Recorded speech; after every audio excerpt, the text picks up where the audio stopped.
हर हर महादेव सभी को।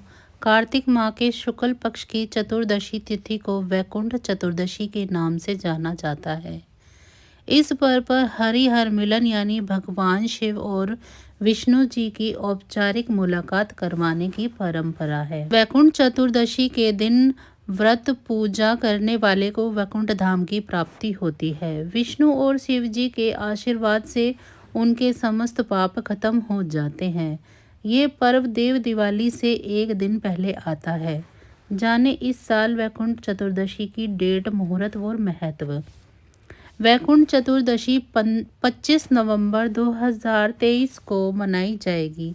ये दिन भगवान विष्णु के साथ साथ भगवान शिव के भक्तों के लिए भी पवित्र माना जाता है। दरअसल दोनों देवताओं की पूजा एक ही दिन की जाती है। वाराणसी के अलावा वैकुंठ चतुर्दशी ऋषिकेश, गया और महाराष्ट्र के कई शहरों में मनाई जाती है। कार्तिक माह के शुक्ल पक्ष की चतुर्दशी तिथि 25 नवंबर 2023 को शाम 5:22 से शुरू होगी। अगले दिन 26 नवंबर 2023 को दोपहर 3:53 पर चतुर्दशी तिथि समाप्त होगी। शास्त्रों के अनुसार वैकुंठ चतुर्दशी पर विष्णु जी की पूजा निशिता काल में की जाती है। वैकुंठ चतुर्दशी निशिता काल का क्या समय होगा, चलिए जानते हैं। 25 नवंबर 2023 रात 11:41 से 26 नवंबर 2023 प्रातः 12:35। अवधि पूरी रहेगी 54 मिनट की। आमतौर पर ऐसा बहुत कम होता है कि एक ही दिन भगवान शिव और भगवान विष्णु की एक साथ पूजा का शुभ अवसर प्राप्त हो सके, लेकिन साल भर में मात्र सिर्फ एक ही दिन वैकुंठ चतुर्दशी पर हरिहर दोनों की एक साथ पूजा होती है। इस दिन भगवान विष्णु भगवान शिव को तुलसी पत्तियां प्रदान करते हैं और भगवान शिव बदले में भगवान विष्णु को बेलपत्र देते हैं। वैकुंठ चतुर्दशी का महत्व जानते हैं। शिव पुराण के अनुसार वैकुंठ चतुर्दशी के दिन ही भगवान शिव ने भगवान विष्णु को सुदर्शन चक्र दिया था। इस दिन शिव और विष्णु दोनों एक रूप में रहते हैं। जो लोग इस दिन 1000 कमल के फूलों से विष्णु जी की पूजा करते हैं, उन्हें स्वर्ग में स्थान मिलता है। वैकुंठ चतुर्दशी कथा। अलग अलग कालखंड में तथा क्षेत्रीय जन कथाओं के बीच वैकुंठ चतुर्दशी की कुछ कथाएं लोकप्रिय हैं। चलिए जानते हैं इन कथाओं के बारे में। पहली कथा यह है कि एक बार की बात है, नारद जी पृथ्वी लोक से घूमकर वैकुंठ धाम पहुंचते हैं।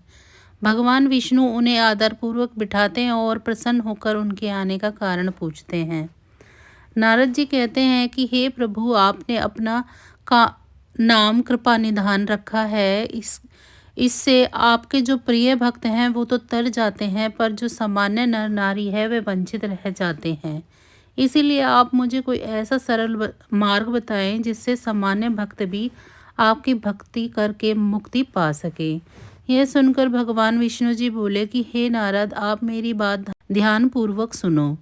कार्तिक शुक्ल पक्ष की चतुर्दशी को जो नर नारी व्रत का पालन करेंगे और श्रद्धा भक्ति से मेरी पूजा अर्चना करेंगे, उनके लिए स्वर्ग के द्वार साक्षात खुले होंगे।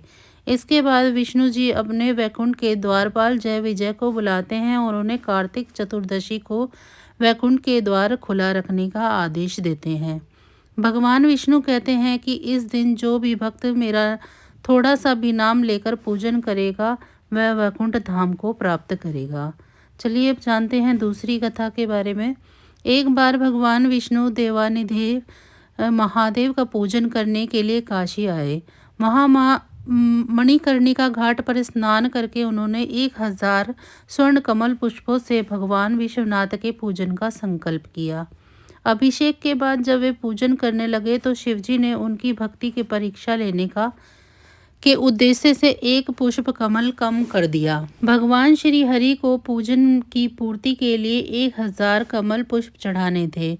एक पुष्प की कमी देखकर उन्होंने सोचा, मेरी आंखें भी तो कमल के समान ही है, मुझे कमल नयन और पुंडरीकाक्ष कहा जाता है। यह विचार कर भगवान विष्णु अपनी कमल समान आंखें चढ़ाने को प्रस्तुत हुए। विष्णु जी की इस अगाध भक्ति से प्रसन्न होकर देव भगवान महादेव प्रकट होकर बोले कि हे प्रिय विष्णु, तुम्हारे समान संसार में दूसरा कोई मेरा भक्त नहीं है। आज की यह कार्तिक शुक्ल पक्ष चतुर्दशी अब वैकुंठ चतुर्दशी कहलाएगी और इस दिन व्रत पूर्वक जो पहले आपका पूजन करेगा उसे वैकुंठ लोक की प्राप्ति होगी। भगवान शिव ने इसी वैकुंठ चतुर्दशी को करोड़ों सूर्य की कांति के समान वाला सुदर्शन चक्र विष्णु भगवान को प्रदान किया। शिवजी तथा विष्णु जी कहते हैं कि इस दिन स्वर्ग के द्वार खुले रहेंगे। मृत्युलोक में रहने वाला कोई भी व्यक्ति इस व्रत को करता है, वह अपना स्थान वैकुंठ धाम में सुनिश्चित करेगा। तीसरी कथा यह है कि धनेश्वर नामक एक ब्राह्मण था जो बहुत बुरे काम करता था। उसके ऊपर कई पाप थे। एक दिन वह गोदावरी नदी में स्नान के लिए गया। उस दिन वैकुंठ चतुर्दशी का दिन था। कई भक्तजन उस दिन पूजा अर्चना कर गोदावरी घाट पर आए थे। उस भीड़ में धनेश्वर भी उन सभी के साथ था। इस प्रकार उन श्रद्धालु के स्पर्श के कारण धनेश्वर को भी पुण्य मिला। जब उसकी मृत्यु हुई तब उसे यमराज लेकर गए और नरक में भेज दिया। तब भगवान विष्णु ने कहा, यह बहुत पापी है, पर इसने वैकुंठ चतुर्दशी के दिन गोदावरी स्नान किया और श्रद्धालुओं के पुण्य के कारण इसके सभी पाप नष्ट हो गए, इसीलिए इसे वैकुंठ धाम मिलेगा। अतः धनेश्वर को वैकुंठ धाम की प्राप्ति हुई। तो बस आज की जानकारी इतनी ही थी। अगर आपको ये त्यौहार पसंद हैं तो शेयर, लाइक और कमेंट ज़रूर करें। कृपया अपने किसी भी तरह के सुझावों और विचारों को हमारे साथ अवश्य शेयर करें।